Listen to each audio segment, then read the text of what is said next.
tossers have thrown it out the door with their behaviour this week. They should be ashamed of themselves. They should absolutely look at themselves in the mirror and wonder what the have they been doing. They were fucking hissing at us and calling us cheats in the Lord's long room, and they have the gall to say, talk to us about the spirit of cricket.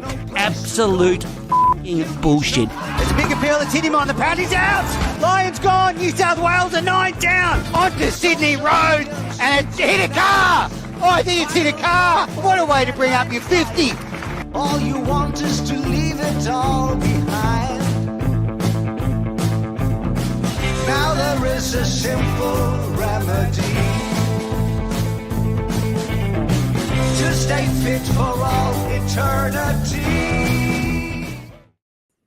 G'day everyone. Oh, what a great night to debut the new opener for Mad Menners. Well, I'm here solo to wrap up day 3 from the first test. Absolutely diabolical stuff for Australia, but what a day for Indian fans. Surely they must be dancing around India and enjoying absolutely toweling up the Aussies on our home patch, and it couldn't have been any better for them.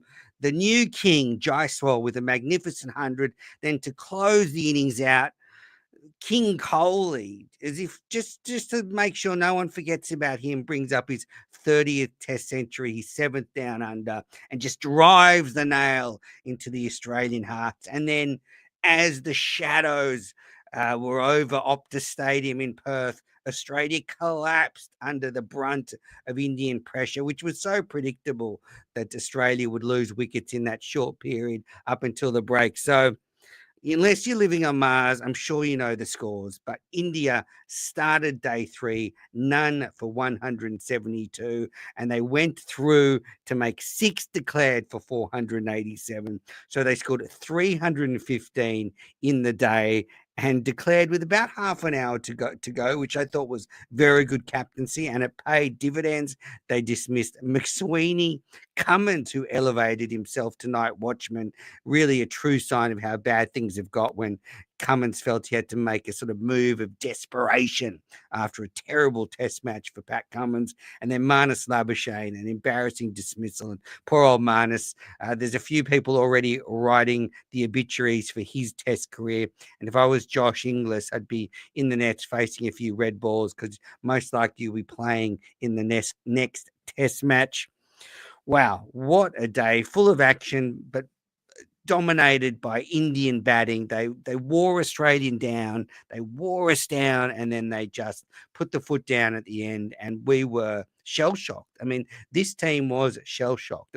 We'll get into the details of the day, but you know, there will be some severe introspection for this Australian team after it. It was way too casual. It was, yeah, and this is my thing, right? So the Australian team always mirrors the personality of the captain. You think about it. When you had Border, what the Australian team was like. Then when you had Mark Taylor. Then when you had Steve Waugh. The captain sets the tone. And Cummins, and I'm not trying to say he does a lot of good things, but as a fast bowler, he's obsessed with rest. He's obsessed with staying fresh. He's not obsessed with playing, that's for sure, because he didn't play one first-class game in the lead up to this first test. What does that say to his teammates? What does that say to the men he's going to lead out there? Hey, just turn up at Optus Stadium. It'll be fine. Don't worry about it. Don't worry about it. You know, don't over-prepare. Why over-prepare? Like, why do fielding practice? You know, and that way maybe Khawaja doesn't miss that chance when Jaiswal's on 51. Maybe he actually knows to get in the right position. Maybe if you'd actually done some practice on your throws, then when you had all those run-out opportunities, maybe you'd nail them. But I know they've got to stay fresh. They can't train. They're too good for training now. Pat Cummins too good for Sheffield Shield cricket. Well, this is what we get, a fucking embarrassment. That's right, a fucking embarrassment. And Australia is on the verge of getting demolished this summer, demolished next summer in the Ashes, and it's going to be 2 summers of hell for Australian cricket fans. I mean, you think it's bad enough losing to India? I mean, they're going to run away with this series now. Hard to see them being stopped. You know, you can probably pencil in, 3-1 India right now, but then the team will not recover in time for the Ashes. Like, we have royally fucked this up. It's going to be the next 2 summers. If you're an Australian cricket fan, get ready, because there'll be lots of Mad Manners. I hope desperately I'm wrong. I hope I'm wrong. I really do, because I wrote this team off when they were in, a few games into the 50 over World Cup, and they pulled it out of their ass then. So maybe they can bring it back, but it just doesn't look possible. The batting lineup is all over the place. The tactics by the captain are laughable. Some of the stuff I saw today, I'm still in shock. And I hope they can maybe bounce back in Adelaide, and that spurs them on. But if I'm actually being realistic, I can see the next 2 summers being a mess for Australia. This could be like the mid '80s again. This could be after the SCG in 06-07 when we lost War, McGrath, and Langer. Australia is about to go through some very dark times. And sorry, Pat Cummins, I don't know when he became a medium pacer. He's bowling low 130s, sauntering in. Where's the Pat Cummins of old? And honestly, I'm like, sack Pat Cummins right now. It is not working having a fast bowling skipper.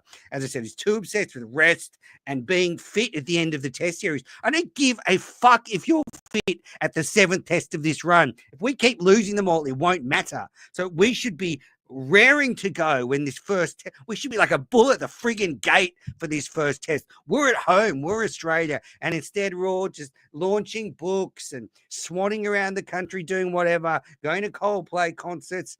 Absolute horseshit. It's not good enough. I would like Steve Smith captain for the rest of the summer, just this summer, because I think there's some problems with his batting as well. But bring in a decent tactical captain, and that way, if Cummins wants to rest, good rest on the sidelines. I mean, maybe go and play some shield cricket and remember what it's like to play first-class cricket. But we are getting a towel up, and we deserve it. I think the quotes were from Cummins, we don't want to over-prepare. When he was on that grade cricketish friggin' podcast, he almost laughed when they asked him if he'd started thinking about the tactics when they were playing India. This is not the sort of captain I want for Australia. I want someone that bleeds green and gold, like all the time. Like you can say what you like about Marnish, but he doesn't. He puts in the work. I mean, his lack of success has nothing to do with him working hard. Same with Steve Smith. So I think it's time, if we want to save this series and potentially save next summer, get Cummins out, get someone with a vision. I would say Smith for this summer, and then maybe we can look into changes for next year. But I mean, the wheels have fallen off. I mean, this is a catastrophe for Australia. This couldn't be any worse. We are seeing this team fall apart before our eyes. Everything was bad about it.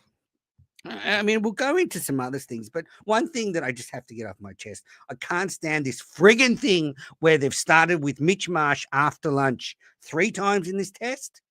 3 times. Now, when I was watching good captains like Border, Steve Waugh, Ponting, Taylor, after lunch, they were like, get McGrath and Warne on and set the tone for the session. Not, let's just wheel through a few Mitch Marsh overs so we can rest a bit and hopefully you won't score many runs. That is defensive tactics. That's actually, I would say selfish. Like at the moment, all Cummins cares about is, resting so he's fit for the rest of the games. I mean, stuff that. I mean, Cummins should be starting after lunch. If you're a batter and you're walking out and you see, you had a break, you're thinking, okay, I want to get in for this session. They go, starting with Mitch Marsh. You're going, happy friggin' days. And don't tell me I know Mitch Marsh got some wickets. It's not the point.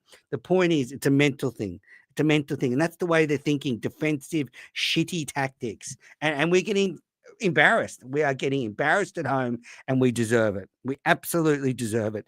People have talked about the lack of preparation for this Australian team. Some of these players have played the odd shield game. That is for sure. Kawaj has played a couple. Marnus played a few. Smith played one.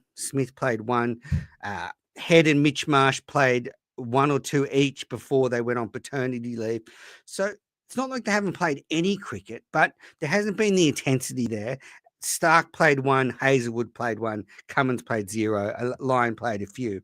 So it was basically the most minimum preparation you could give. It was, okay, we don't want to get too tired. So, we're, and like Kawaj some of these players don't even play in our white ball team. So, Nick Hockley saying, we have all these fantastic multi-format cricketers.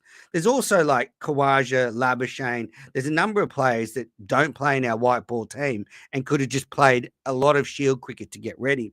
But in the end, we have come in underdone and we are getting embarrassed. And yeah, it's just been, I can't believe how Australia have just looked so bad in this game from everything, from the little things, fielding, obviously batting, the bowling just hasn't been good. Cummins hasn't looked good. So this has been a disaster. India are going to go 1-0 up tomorrow, and I think it's going to be hard for Australia to catch India now. I think they've got more ammunition coming. I mean, you got Rohit Sharma, Mo Shami, you got 2 spinners.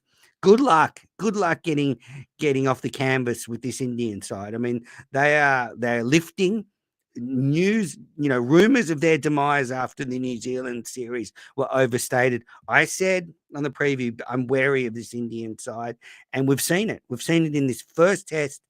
They are a force to be reckoned with. They love playing in Australia. For them, coming to Australia, I think, means more to them than going to England.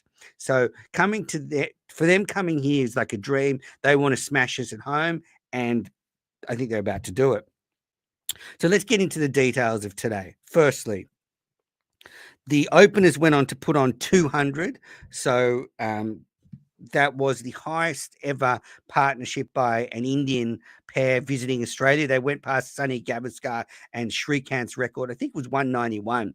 So they went to 201. And that is only the 6th time a visiting opening pair has put on 200 in Australia. It was terrific cricket. KL Rahul was eventually out for 77, caught behind off Mitchell Stark.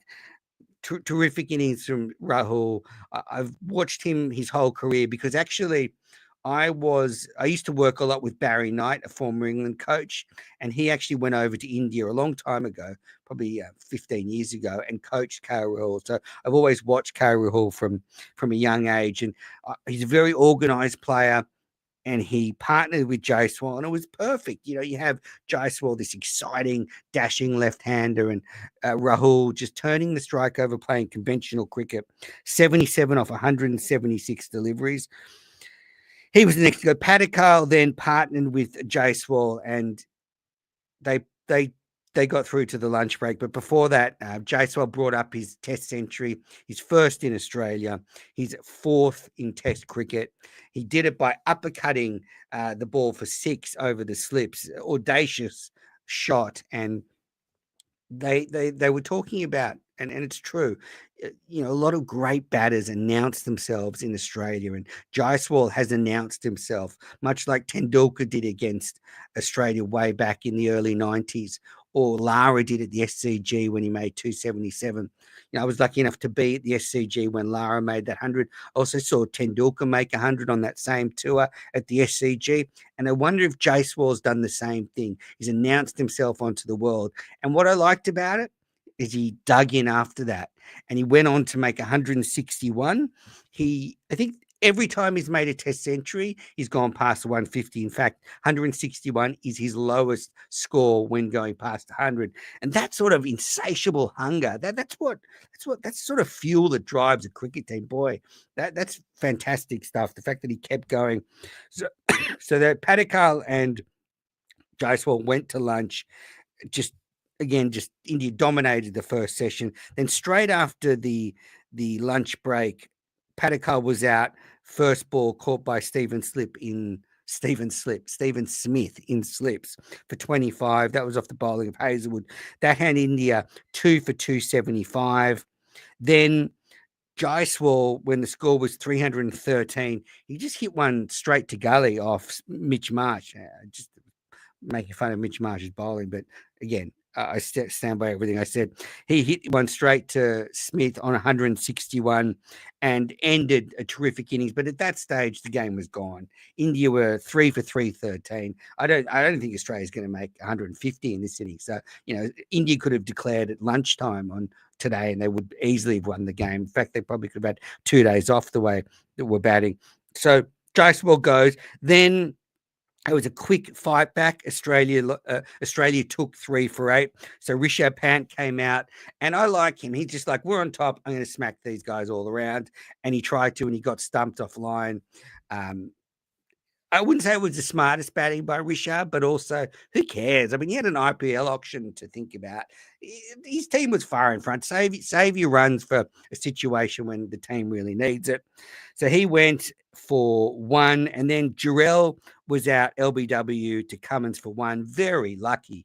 Very lucky. That ball was just clipping leg stump. Cummins managed to get some luck there. And then Washington Sundar joined Kohli, and those two really dug in for a while and took the game further away from Australia. Then Sundar was out, bowled by Lyon for 29. And then we had a great period up until the declaration where Reddy smoked 38 off 27. And Kohli, I think he'd been told by Bumrah, look, we're going to bowl tonight. So if you want 100, get there before stumps. And Kohli motored to 100 off 143 balls with 8 fours and 2 sixes. I mean, just it's his 30th Test century, his first for India in 16 months. He's 7th in Australia. He's just played 27 innings in Australia, and he's got 700s. He's now only behind Jack Hobbs for centuries by a visiting batter. So, he's in rarefied air. I mean, God, if we've woken Kohli up, there could be a lot of leather chasing for Australia. And it was his 9th century versus Australia. So, Kohli loves playing against Australia, and no surprise is lifted for this series. There was a few things. So, I've got a few notes from the day, but so they get Kohli brings up his 100. He sweeps one off Marnus down to fine leg, and then India declare. Just a few things from the Indian innings. Jaiswal was, as I said, he was almost run out at one point, but again, Cummins missed the throw at the stumps. Not so easy, but I wonder how many throws at the stumps they did into the lead up to the game. There was also a run out, a chance down the leg side off Jaiswal, a little bit far from Carey, but he probably should have got there. But I guess one thing that jumped out to me, and I've been saying this for a while, you got to watch the ball if you're a security guard, because God, we saw a poor security guard get whacked in the head off a Kohli 6. I don't know if you saw this, but Kohli hit a 6 and it bounced and then hit this poor security guard flush on the side of the head. And I think, the way the modern game is with the big bats and the amount of sixes, you have to be concentrating. So, Kohli almost took out the security guard. So India declare for 487, they're 6 down and well on top. Bowling, Mitchell Starc, 26 overs, 1 for 111. His economy rate, 4.3. Starc looked good in the lead up to this test match, but that was a little concerning, but that's kind of the way Starc is. When he's hot, he's hot. He can leak a few runs. Josh Hazlewood, just the man that always holds it together. He's someone that, he's what Australia needs. He actually played a Shield game. God, look at him. 21 overs, 1 for 28, 1.3 in over. He kept it tight. Pat Cummins, 25 overs, 1 for 86. He looked to be struggling with the ball. He looked to be struggling tactically. At one stage, and Gilly laid into Marnus for doing this, Marnus was bowling around the wicket. This was to try and sort of slow the declaration. But bowling around the wicket, wide of leg stump, and just trying to frustrate Kohli. And Gilly was slamming Marnus for those sort of negative tactics. But, what sort of captaincy was that? I've rarely seen that. I think under Punter we did it maybe once. But, when Australia's bowling negative lines outside leg stump, we have just hit the panic button. Cummins, 1 for 86. Mitchell Marsh, 1 for 65 of 12 overs. We're really seeing the gap between Green and Marsh. I think Green is an underrated huge out now. And as I said, if I see Mitch Marsh start bowling after lunch again, I'm going to friggin' lose my mind. Honestly, if that happens, George Bailey and the selector should go out and just take the captaincy from Pat Cummins mid-match. You cannot start a session with Mitch Marsh. I'm sorry. That actually, to me, sort of crystallizes the lunacy around this team. Like, we'll just try and hide a few Mitch Marsh overs while the batter's setting in. How about getting them fucking out? Nathan Lyon, again, bowled well, 39 overs, 2 for 96. Lyon follows me on Twitter. I hope he's not reading my tweets because he'll be nixing my account pretty quickly the way I'm laying into his teammates. And then Marnus, 6 overs, none for 38. Head, 5 overs, none for 26. Just goddamn awful performance. And really glad the way India batted. And what I'm impressed with was that declaration, because it would have been really tempting for them to just keep going, and bat on to tomorrow, really wear us out. And they declare, say, 45 minutes into tomorrow, they still have almost 6 sessions to bowl us out on a wicket that's staying up and down. And actually, Smith was interviewed coming off for the lunch break by Fox, and they said, they asked him a question. He said, the pitch is starting to go up and down. And then you could just tell he was thinking about, oh, shit, we have to bat on this next. So it was a good declaration, because no one wants to bat in these little periods up until the close of play. And then we saw just Bumrah and Siraj just run through the top order again. McSweeney, who decided to face the first ball of the innings, I don't know why, but there he was facing Bumrah. He gets out LBW on the 4th ball of the innings. A very good delivery. I mean, this is Bumrah at his best, bowling quick, honing in on the stumps. I'm not sure McSweeney did a lot wrong there. What he did right was not referring it, because that was plum.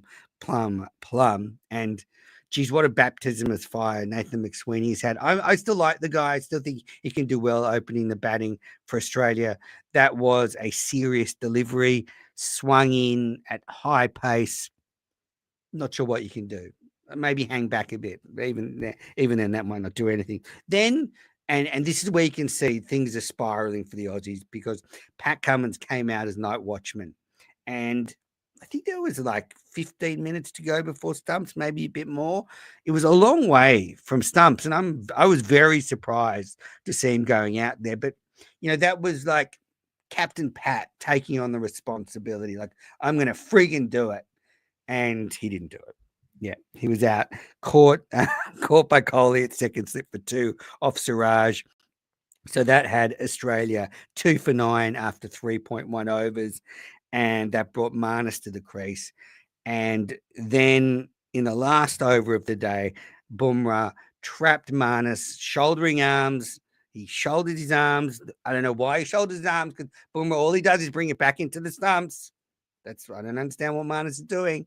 And he was plumb in front. He referred it. I don't know why. It was crashing into off stump about 3/4 the way up. So they called stumps. Mercifully, that was the end of the day. I mean, India could have made a case for claiming the last half an hour. Like, I don't know if the umpires would do it, but you could make a case that they could have bowled Australia out in half an hour.